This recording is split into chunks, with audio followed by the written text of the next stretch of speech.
Hello students, welcome back to my channel Aditya Physics Classes. Student, this is your lecture number 22. Today in this lecture we will discuss a new topic, Gauss's theorem. We have already discussed about electric flux in previous lecture. So today's topic is Gauss's theorem.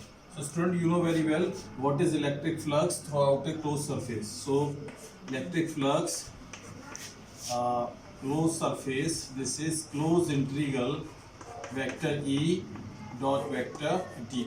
Right this इसको हम लोग previous videos में previous lectures में clear कर चुके हैं कि किसी भी क्लोज सरफेस से जो फ्लक्स होता है, लिंक फ्लक्स होता है, वो कितना होता है, तो उसको हम लोग इस फॉर्मूले से देते हैं. ठीक है. Today's topic is Gauss's theorem. तो गॉसेस ने क्लोज सरफेस के लिए ही हमको बताया था कि किसी क्लोज सरफेस से जो लिंक फ्लक्स है उसके लिए उन्होंने एक फॉर्मूला दिया और फिर उसका प्रूफ भी है कि किस तरह से हम लोग उसको कैलकुलेट कर सकते हैं. ठीक है. तो सबसे पहले तो हम लोग इसका स्टेटमेंट लिखेंगे कि गॉसेस थ्योरम का स्टेटमेंट क्या है. The statement is the electric flux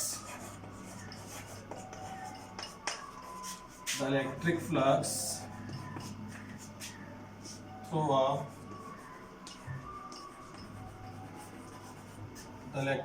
a closed surface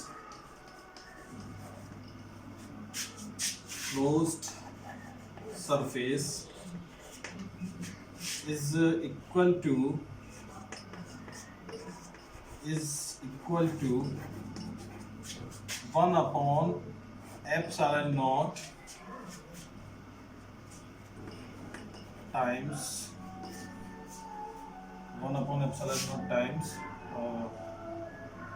to the net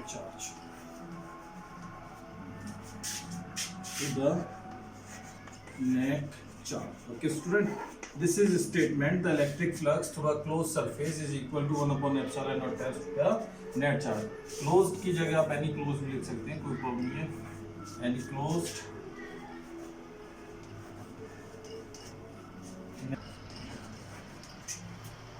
net charge Q enclosed the surface.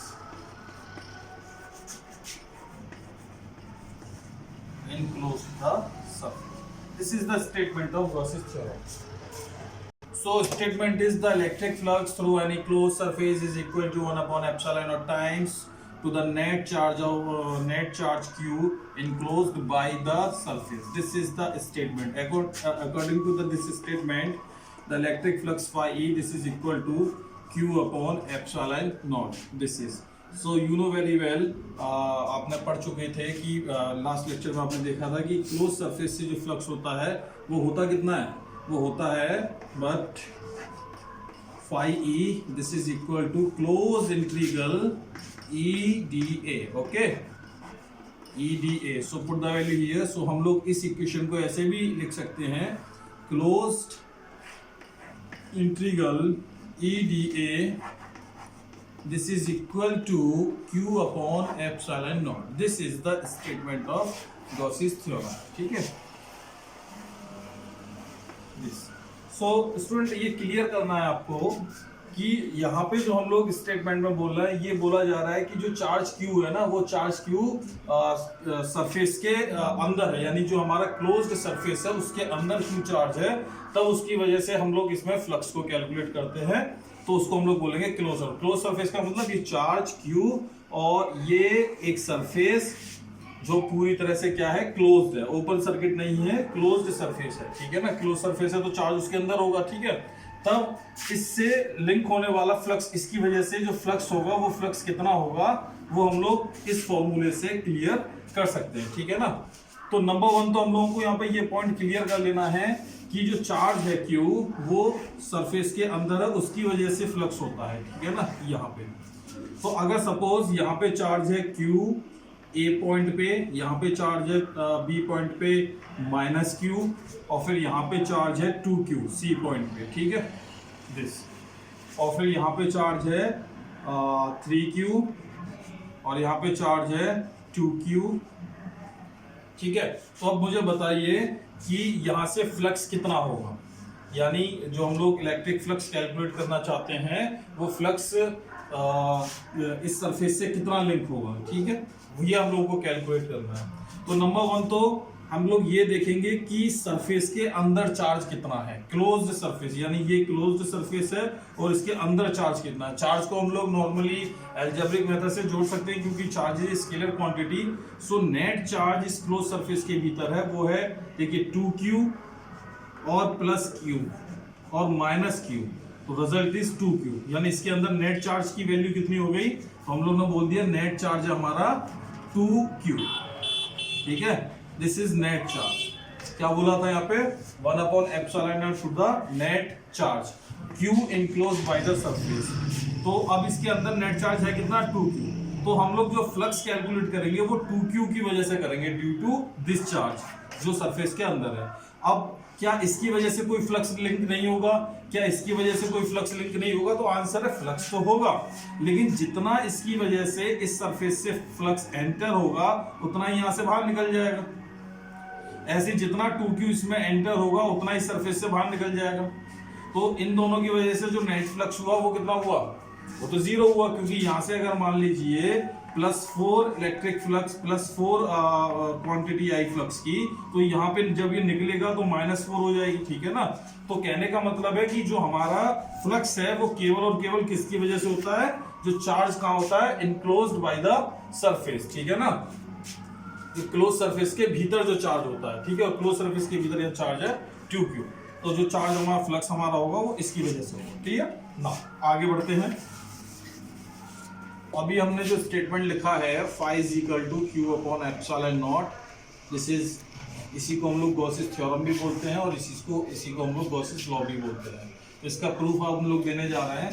तो सपोज यहाँ पे एक चार्ज q है, इस पॉइंट O पे charge placed at point O is q, और ये चार्ज ये चार्ज एक क्लोज्ड सरफेस के भीतर रखा हुआ है, ठीक है।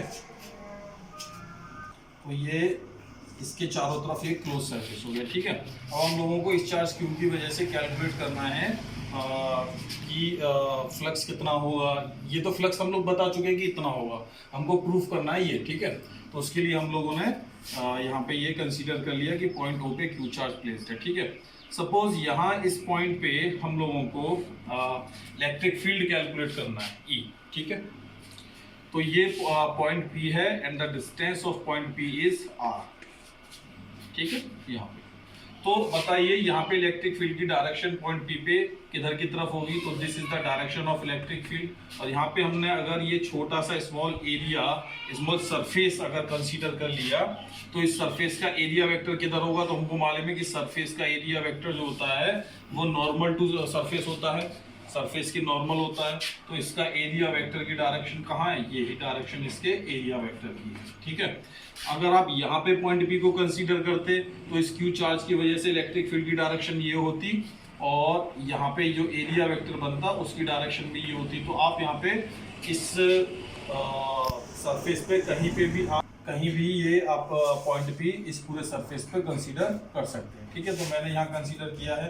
तो यहाँ पे मेरा हो क्या रहा है कि यहाँ पे electric field and area vector both are same direction. अब मुझे क्या है कि इस पूरे सरफेस की वजह से कैलकुलेट करना है कि यहाँ मेरा इलेक्ट्रिक फ्लक्स कितना होगा। तो मैंने प्रोसेस क्या लिया है, प्रोसीजर मेरा रहा है कि मैंने स्मॉल एलिमेंट कंसीडर कर लिया है, सरफेस स्मॉल एलिमेंट, और ड्यू टू दिस एलिमेंट में पहले कैलकुलेट करूंगा और फिर उसका इंटीग्रेशन करके पूरे की वजह से इलेक्ट्रिक फ्लक्स को हम लोग कैलकुलेट करेंगे, ठीक है।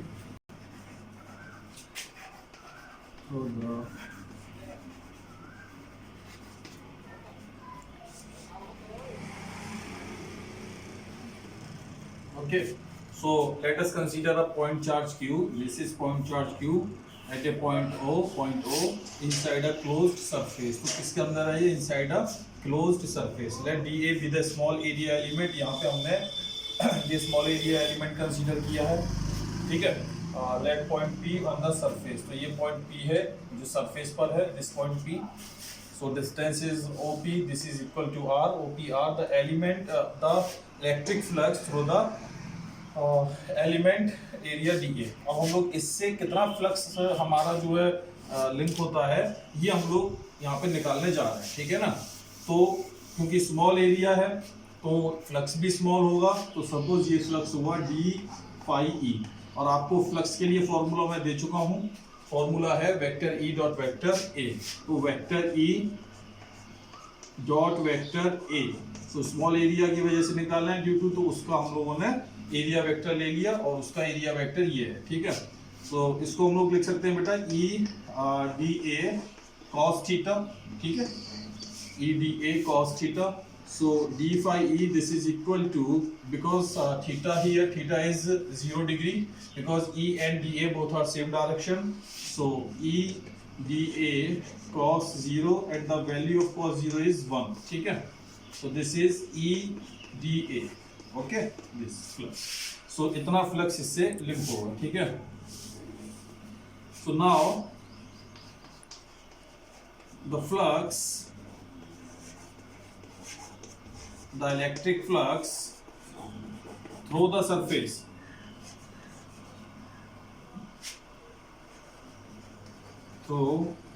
over the surface, तो अगर हम इस पूरे की वजह से कैलकुलेट करेंगे, तो हमने प्रोसेस क्या यूज किया है। प्रोसेस हमारा क्या रहता है कि पहले हम लोगों ने स्मॉल एलिमेंट की वजह से निकाल दिया, अब अगर पूरे की वजह से निकालेंगे तो इसी का हम लोग क्या कर देंगे, इंटीग्रेशन, ठीक है ना, क्योंकि ये क्लोज सरफेस है, through over the closed surface लिख सकते हैं, through over the closed surface,